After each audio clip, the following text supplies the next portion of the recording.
How to fix EA app not showing games error. 1. Restart the app. 2. Check your internet connection.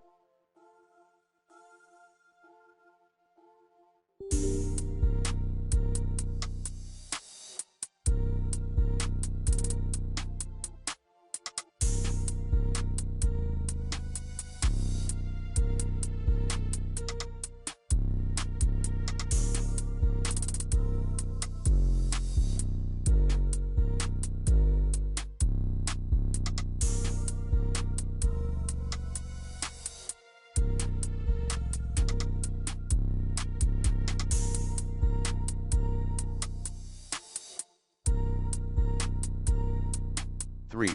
Relog into the app. 4. Clear EA apps cache. To do so, launch the app recovery option. 5. Uninstall then reinstall the app.